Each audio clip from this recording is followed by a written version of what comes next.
Welcome to the Table Podcast, where we discuss issues of God and culture. Brought to you by Dallas Theological Seminary.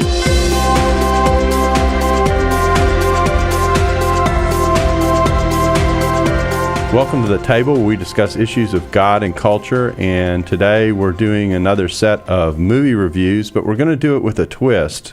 The two movies that we're going to look at are Saving Mr. Banks and Heaven is for Real, and both of them deal with, at least indirectly, the theme of families. Heaven is for Real is a little less focused in this direction, but it does relate to family life in America.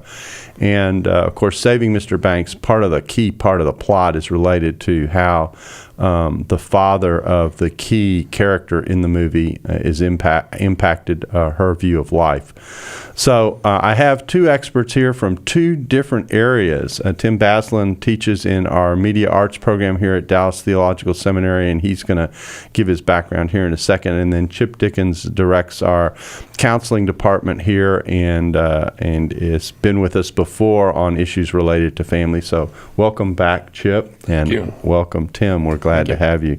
Tim, tell us a little bit about your background and how you came to be someone who teaches about media and movies. Well, I grew up in Alabama, and I grew up in a setting where we were not allowed to go to movies. We were not allowed to be involved with culture much at all, secular culture. It was bad, completely bad. So that made a disconnect in me between my faith and the real world, to the point where I was almost scared of non-believers at one point, graduating high school around that time. In college, I decided to do a major in English and in Bible. And I think I was seeking to kind of pull those back together, and how I started seeing lots of connections between the two. And I continued that on through my master's and then my PhD, which I did at Fuller Seminary in Theology and Culture, one of the only places that was offering that sort of PhD at the time. I studied under Rob Johnston, who was one of the leading experts in theology and film. I started a lot of the conversation in theology and film. And though I didn't study film, I studied literature. I still gathered a lot from him and his perspective and how to approach film and culture in general. Well, we may have to psychoanalyze you by the time this is all over, listening to that background.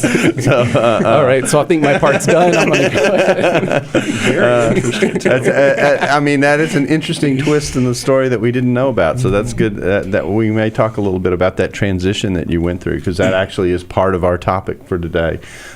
Chip, tell us about your background. Yeah, I grew up in probably the opposite kind of a family. We had lots of culture, not in the highest sense, but not a very Christian home. And my home, interestingly, was dysfunctional in a lot of ways. And probably my own journey of faith and healing really interested me in relationships and really kind of what was going on inside of me. And so very interested in psychology, did my master's and PhD in clinical psych at SMU, and did a dissertation in child development. And so I've done a lot of work with families and trying to understand some of those issues. So these two movies are going to be really fascinating to see how those dynamics kind of play out in these stories. Well, since we're in a full disclosure mode, I'll go ahead and give my background. I also did not grow up in at least an explicitly Christian family. My parents both came out of Jewish backgrounds, but left Judaism right before I was born, which meant that our family was isolated from the rest of the family after that. They made that announcement. And then we grew up in what I would say was a moderate Christian church, but so I went to church on Sunday and was involved in Sunday school, but it was theologically moderate, and it was and when my mom contracted cancer when I was about 8 years old, she died when I was 14 of cancer. We really almost stopped going to church just because of the logistics. She was in and out of the hospital several times, 6 operations in that period, and so just a really difficult, traumatic time for the family. So that's our background. I didn't come to the Lord until I was in college, and so So I also have a background that doesn't feed into a strong Christian rootage. So you're outnumbered here 2-1. It looks like. Let's turn our attention to these movies. They do two very different things at the core surface level, but at the more basic level, I think they raise some interesting questions. Let's talk first about Saving Mr. Banks, which was the first of these two movies that came out. Just some statistics is kind of interesting. The budget for Saving Mr. Banks was $35 million. Movies are never about chump change. They always are very, very expensive to produce. When I go to a movie, I watch the credits at the end, usually sit through that as a reminder to me of how much goes into the production of a movie and how many different people have to participate in it. That's part of what makes it expensive. It grossed $101 million so far, and has just moved into DVD sales, which will be a whole nother level of the economics of the movie. And Tim, what was your take on Saving Mr. Banks? At the surface, it's a story that tells kind of the behind the scenes of one of the more popular movies when I was growing up, Mary Poppins, and that certainly made it fun for people of my age. I wondered what the under 30s think of it, but anyway, what did you see going on in this movie? Well, Mrs. Tavers, the author, is dealing with her family issues and her issues with her father a lot. And I think what's interesting is the way that she comes to, she has spent her entire life she comes off as a very curmudgeon lady, older lady. That's right. She has written Mary Poppins, and then she has tried to protect Mary Poppins. And Walt Disney has been after her for 20 years trying to get the rights to this movie. And she will not give it to him because she doesn't want him to take control and take over. And she's trying to protect this vision she has of Mary Poppins and Mr. Banks. What I found most interesting is the way that she is able to release that and give it up is through the imagination of the people at Disney. So songs play a really important part in the movie throughout. The major emotional changes in her and in Walt Disney and other characters, they happen in the middle of songs. It's not here's the reason why you need to make this jump. Right. It's this song that comes up, and she just starts feeling stuff she didn't know was there, and it starts to release her to be able to have some freedom and really end up embracing her own history and or reimagine it in a new way that allows her to deal with it a lot better. Yeah, I think the interesting. I think it's a very powerful movie. I think it was an underappreciated movie in a lot of ways. And the thing that struck me about it, Chip, is the core of the story is about this almost imaginative world that she has created out of a reaction to her own upbringing. And so the protection isn't so much of the story, if I can say it that way, as it is a certain conception of the world, which her personality is hanging on to because I take it, being an amateur psychologist here, but because of the pain of her own experience and the protection that generates. How common is that?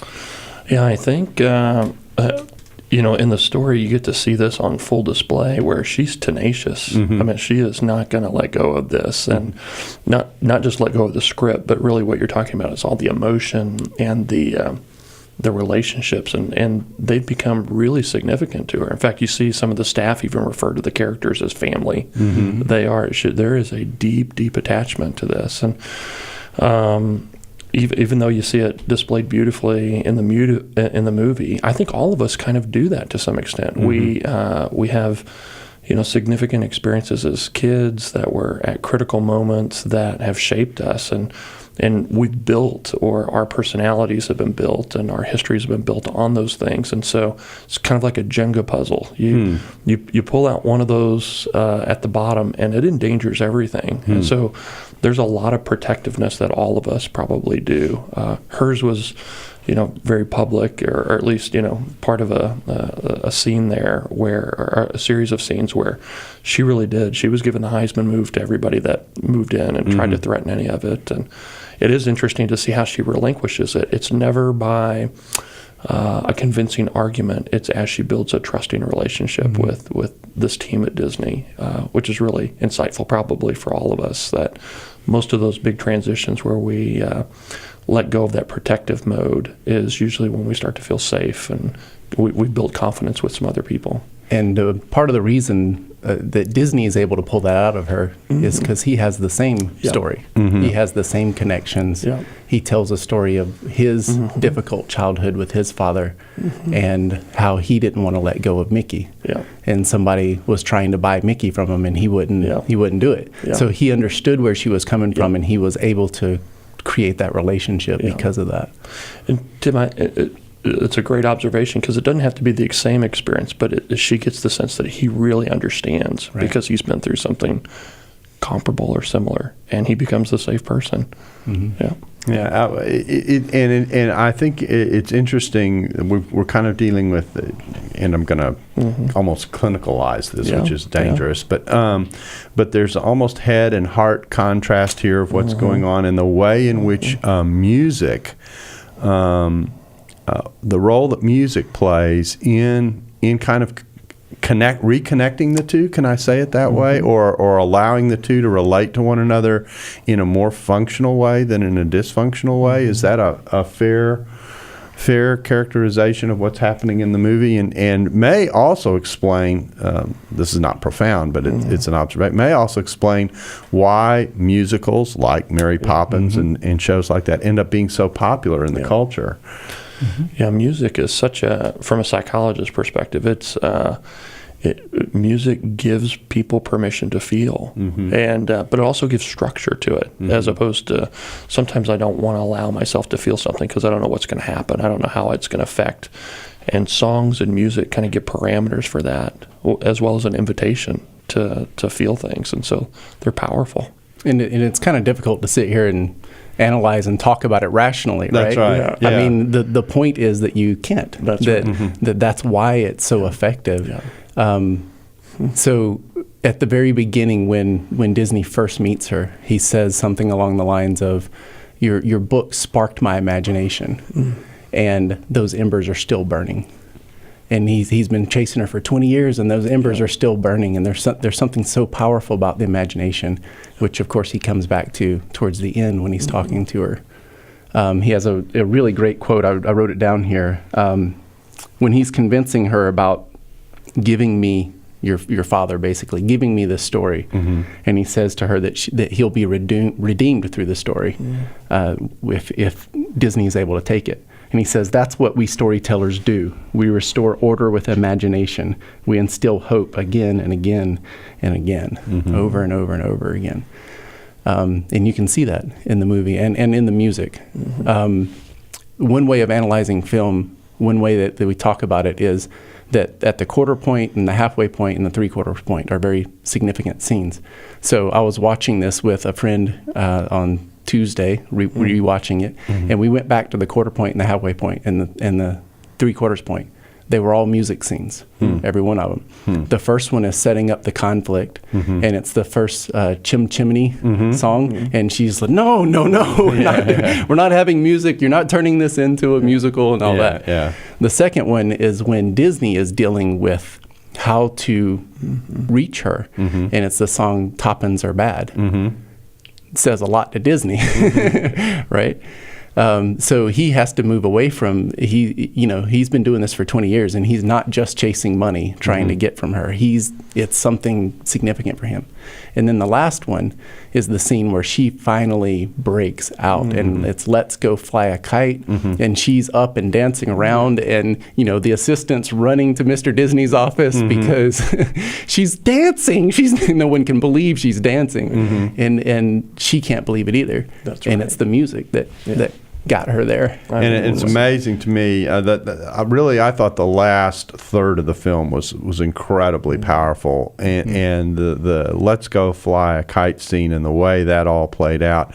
I mean, something as simple as flying a kite ends up being something that gets to someone because it reconnects them and gets them to readjust the way they're looking at life. Very, very interesting dimension of things. I hadn't thought about asking this, but in the midst of the conversation, it strikes me that this actually has a lot to say about the way churches engage with music and the way in which people feel attached to the music at churches, and why music in churches end up being sometimes you would think, well, we're going to sing and praise God. It ends up being a very contentious area. I don't mean to lay a church on the couch and ask, how long have you been feeling like this? But there's a sense in which the way in which we engage in worship is such a personal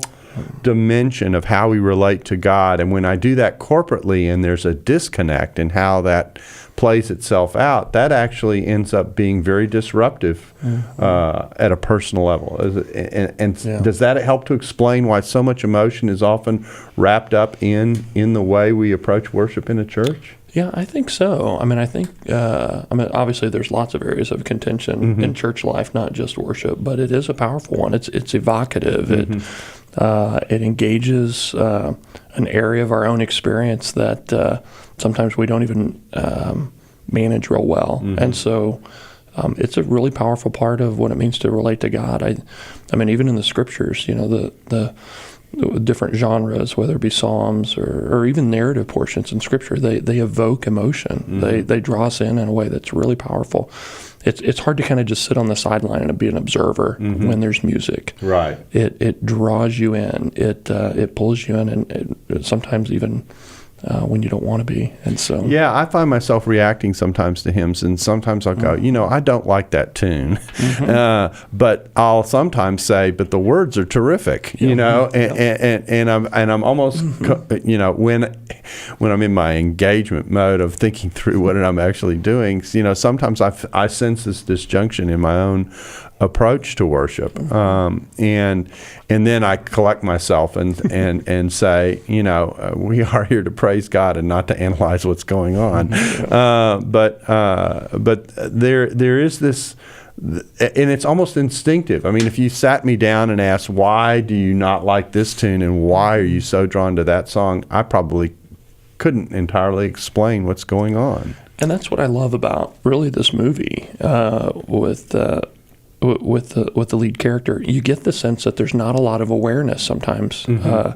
It's kind of like an iceberg. I mean, it really does kind of bob, and there's awareness at moments, and then she's kind of clueless about her own emotions and her own stuff. And I think there's something about that that's terribly human as well, and draws us all in. And same thing during worship. I mean, and the whole thing is brilliantly acted. I mean, I really think Emma Thompson just did a marvelous job with the character and fleshing it out. How she didn't manage to get an Academy Award nomination escapes me, but that's a complaint like the complaint I have about him sometimes. So.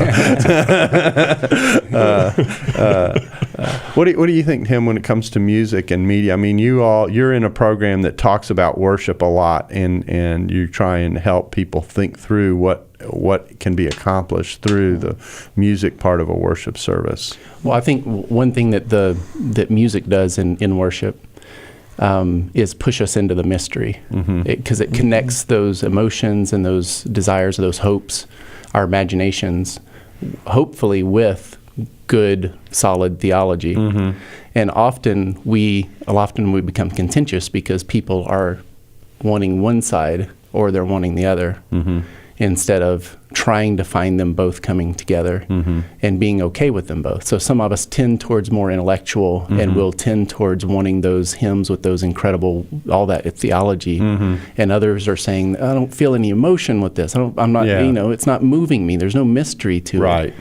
And then other people are on the other side. They just want to feel it and say the same words over and over again and it not have a lot of meaning. So I think that's something actually that both of these films deal with quite well, is this movement between mystery and our reason and understanding and the hard things of this earth, but then this mysterious hope that we can continuously get pushed towards and desire and want. And that's why they're powerful for me, is that kind of push into mystery. Yeah.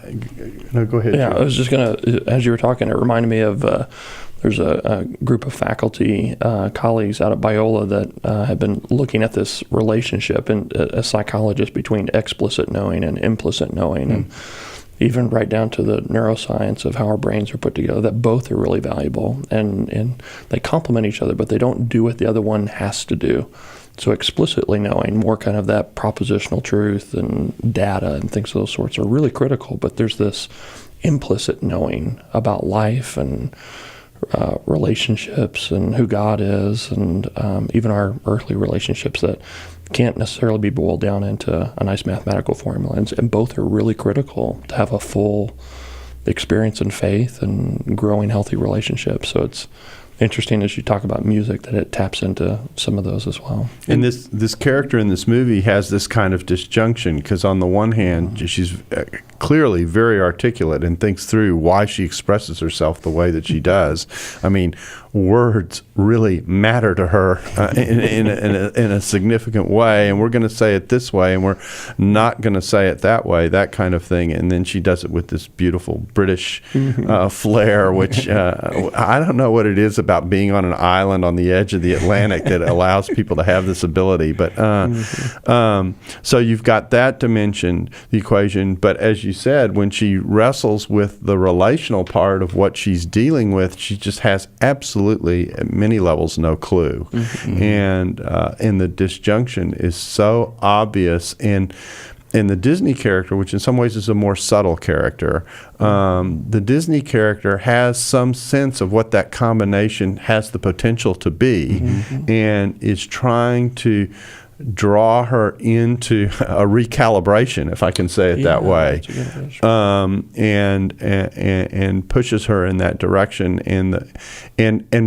And what's powerful about the movie, of course, is that we can identify with the difference in the characters and connect with the struggle that it represents. Just one quick sentence. That's why we need artists. But then in what you're saying with all the stuff underneath that she's not really picking up, let's talk about the color red. When she says there will be no red in the film, no red, and Disney sees it as is this just a test? Like, how can you possibly not? That doesn't make any sense. Right. So why can there not be red in the film, do you think? Yeah. I'm asking you. Oh, you're asking. I have no idea. I mean, I am completely not in touch with the color red in this movie. Okay. Well, for me, my observation was that the red was kind of a focal point when her father was dying. It was the blood that he was coughing up, and I don't even know if she realizes how intimately those two concepts are attached, with just because he tried to conceal it, and then she's looking through the window at him on his deathbed, and he kind of gets caught not protecting the rag that's just full of blood that he's been coughing up. And so I think it's there she realizes this thing is not going to go well. That's interesting, because when Disney confronts her about the red, you don't get any sense from her that she knows why necessarily. Although I think she knows probably why she doesn't like pears and why she's going to throw them into the swimming pool and all that. But and that's an interesting thing, just psychologically, how not to get into a bunch of psychodynamic theory, but there is just a lot of stuff that influences us that we're not really quite sure how to connect the dots, but there's real powerful emotions that are attached to some of those experiences that we had growing up. Yeah, and another level of that is that sometimes you're aware of a connection, but you don't know what to do with it. That's right. For me, since I think we have to go here, for me, hospitals are really, really difficult places because I was literally between the ages of 8 and 14 in and out of hospitals, watching my mom recover from operation after operation, being in the room and watching her wake up and deal with the pain and that that kind of thing. So hospitals, for me, I mean, they're already difficult places to begin with because people who are there are obviously not doing well. They're not healthy. But to actually identify with my mother's pain and the memories of that, anytime I go and do a hospital visitation, there's like this process that I have to go through to walk through those doors and face what's there. And at one level, okay, I get that. But at another level, you go, why is this always coming back up? It's unreasonable. Yeah, exactly. I should be able to overcome this. Exactly right. And you sit there and you go, what's going on here that this has such a hold on me that it ends up being such a difficult step to take? I mean, it's so obviously basic to ministering. And so, and the thing is that it was something I really didn't become aware of until I was put in a ministry situation in which going to the hospital was going to be a routine. And yet for me, hospitals, there's nothing routine about going to a hospital. Nothing routine about it. And so I think that's a similar kind of process that we're talking about. Yeah, I totally agree. And I like how you even described, certain kind of developmental points, emotionally, spiritually. The same experience could have a really deeply profound effect on us, just developmentally. And so you see, even with the character in Saving Mr. Banks, I mean, she's kind of in that 8 to 11, 12-ish kind of range there, and it's a real critical time. And so, even for your experience, I mean, there's little windows there where our neuroscientists would say that our brains are primed to have deep emotional kind of attachments and effect when we go through traumatic experiences or even just life. It doesn't have to be traumatic. It can have a really deeply powerful impact on us as adults. And now just to shift a little bit, I mean, you said, this is why we need artists. The beauty of the way the film does this, of course, is it does it by this juxtaposition of flashback with where we are in the narrative and giving you insights into what's going on to some degree internally in the person as we're thinking through this. And I think artist is actually a very good word here, because what you're seeing is someone who is the people doing the writing and the filming are so in touch with human responses and emotions and the way they work and the way the interplay works, that they have the opportunity to give us insight into the way we think and operate without it being, without it being in a psychologist chair where someone sits down and explains it to us. There it is, and in a big screen right in front of us. Yeah. And of course, with the imagination, not only is the imagination of the film being displayed, but that's triggering our own memory and imagination itself and getting us to reflect and interact with what's happening on the screen in light of our own experiences, and boom, all of a sudden you have a film that opens up and gets us to think about life that perhaps we wouldn't think about if we were in a lecture or a classroom or something like that. That is what artody, I think, is ultimately all about. I think that was very well said. Yeah. I think we need to start doing voice lessons for the biblical counseling students. So. I totally agree. I think we should. Yeah. Well, I just will say this to people who are watching, and if they haven't seen the movie Saving Mr. Banks, I think it is a movie worth seeing. It does display a variety of important emotions about life and our upbringing, et cetera. And I think it leads to reflection. To those of us who grew up in the Mary Poppins era, it also evokes all kinds of childhood memories and joy of attending the movie. I mean, if you just had that layer of just the enjoyment of Mary Poppins, that would be good enough. But it really is at a much more profound level a film that gets you to reflect about the impact of your family and your upbringing on what it is that you do, and as such, I think has real value. And I think putting the term artists around it is a good way to describe it. And here it is. It's a mainline film. I mean, this is not an independent production by any means, and really reflects much of what I think movies have the potential to do for us. Yeah. Well, let's shift gears and talk about Heaven is for Real, a completely different movie in some ways, and certainly a more independent film in terms of where it comes from. But this wasn't small potatoes either in terms of production. This movie cost $12 million to produce. So that's, obviously not at the level of Saving Mr. Banks, but certainly expensive at one level, although probably on the level of films, it was a very not economically produced film. It's at this point, it's still in release, and it's at the $67 million mark, so it hasn't done badly. I see enough of these figures, and I go, I'm in the wrong profession. But we should be artists. That's exactly right. Yeah, well, yeah, that's probably why we're not. So, but anyway, it's a completely different film, and it evokes a completely different reaction. But the reason I paired it with Saving Mr. Banks was not so much because of the theology of the experience of the child, which obviously garners a lot of attention, but the way in which this film dealt with life and family and the interaction about and around the experience, not just for the family, but in the community that they were a part of. I thought there were things portrayed in this film that you almost never see in films. And the scene that leaps out at me about this is the point at which the little child has a fever and is on the edge. He's moving into the experience by which he sees heaven, but he's not there yet. And we see firemen gathered around praying for the child, and different groups of people representing the church prayer chain praying for the child. And as they were working through the scene kind of bit by bit, group by group, I'm sitting here going, I can't remember the last time I saw something like that in film.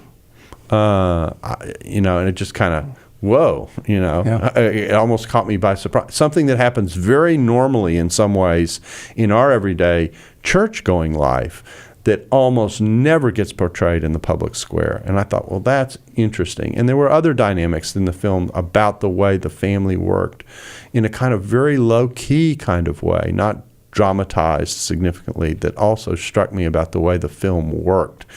Now, that's kind of my take on the aesthetics of the film. What did you said you enjoyed the film as well? What I did. Can I ask you a question? Yeah, first? Yeah. What do you make of that? This sort of is a cultural moment where there are all these films dealing with biblical. Heaven is for real. God is not dead. Noah. There's so many out right now, and more coming this fall. There's one going to be on Cain and Abel, I believe. That's right. And we got a couple Pontius others. Pilate coming Pontius up. Pilate. I've named it Pontius Pilate. And you've got one on David and Goliath that's down the road. You got a remake of Ben-Hur. They're literally Naima Lett, who was in here doing the first set of reviews that we did on God Is Not Dead and Noah, and she said there literally are 3 years worth. They're in a queue. There are 3 years worth of these movies. There are two takes on this, and I actually don't think you have to choose between them. The cynical take is, well, Hollywood's discovered there's a whole audience out there that they have generally not been tapping into, that they can tap into if they do a good biblically based movie. And so they're just in it to make the money. And obviously Hollywood is about, in part, making money. So there's that dimension of it. But I also wonder, in the back of my mind, if it isn't I'll use a biblical word here, if it isn't a groping. A groping after God, an awareness that there's a spiritual side to people that needs to be portrayed, nurtured, studied, pursued, filmed, however you want to put it. And that these films step into a vacuum that has existed in Hollywood. And the fact that people do connect to them, that they do generate audiences, I mean, obviously that helps on the economic side, but it also indicates something that goes on in our culture. And films are this odd combination, it strikes me, of what Hollywood wants us to imagine on the one hand, and what people imagine on the other. And there's a lot of marketing that goes into Hollywood that tries to put those two things together. And so I think that's another dimension, which means, just to add some more elements to the response, which means that there are opportunities for conversations in the public square that this filling this gap represents, that people in the church shouldn't walk away from. They should walk into and be prepared to engage it, which is just to completely round this out, which is why we have spent time on the podcast walking into this area and engaging it, because we think it's an area where the church sometimes is slow to engage, or if it engages poorly and engages strictly from the standpoint of how does this line up with the Bible or not, when in fact there are life questions and life issues that these films are reflecting that need to be engaged in. Now, that you asked me a simple question, I gave you a lousy long answer, but anyway, that's my take on it. What do you think is going on here? Well, I agree with what you're saying. I think it's very interesting. I think to back up what you're saying, you have films that are being created like God Is Not Dead by Christians, simply for Christians. It's not attempting a larger audience. And you can, from that, see that Hollywood is simply, they see it as a place to make money. And it is. And we've been sort of neglectful of one another, so to speak. And the two worlds are kind of colliding, not clashing, the way that you were describing. And all these movies are coming out of it. And I think they're along the spectrum. So you have a movie like God Is Not Dead all the way on one side. You have a movie that's a little bit over, Heaven Is For Real, that it has, from a evangelical perspective, there's a couple of things in there that you might try to question or wonder about, and not really like the theology of it so much. But it's mostly for Christians. It's going to touch Christians the most, but it also is looking for a wider audience. It's looking beyond that a little bit. It's trying to raise questions for people. Right, and it's done a little better. That's right. And then you go more down the line and you have a movie like Noah that is very secular, so to speak, but it's dealing with a lot of those same issues. It's dealing with a lot of the questions and biblical imagery and how do we interpret and understand this stuff, and how does it affect us? So you have it all along that sort of continuum going on. I think that backs up what you're saying. Yeah, the Noah movie was an interesting movie from my standpoint. And of course, we already done a full podcast on this movie, but for the choices that the main character found himself backed into a corner to deal with, what were his loyalties in terms of his perception of what his duty was supposed to be versus the senses of interrelationship that the two little children kind of put into his lap, that he had a decision to make. That movie juxtaposed what I consider to be an Abraham Isaac scene into the Noah story, and really it was a biblical theme from another place and injected it into that story. But that didn't bother me because the life choice that was represented in that scene is a tension that we sometimes feel in life and have to negotiate our way through. So, well, not to get totally back into Noah, but just to, what I kept being struck by in the Noah movie was we talk about our culture being biblically illiterate and not knowing what this stuff means, and he brings up the images over and over and over and over. I mean, he just keeps repeating them because people don't know what they are. That's incredible to speak that back into our culture, and our culture to be aware of the apple, the snake, the Cain killing Abel, and the meaning of those, and kind of connecting them to who we are and what our decisions are and that sort of thing. So yeah, well, again, as we have suggested when we did the podcast back then, there's an opportunity here for all kinds of conversation about biblical themes, regardless of how you view how the particular director portrayed it. It's on the table and it's there for conversation, and you can't engage it unless you're familiar with how the director has handled it, how the story's been told, as well as having some sensitivity for how the Bible engages with the story. Thanks for listening to the Table Podcast. Join us next week for part 2. For more podcasts like this one, visit dts.edu/thetable. Dallas Theological Seminary. Teach truth, love well.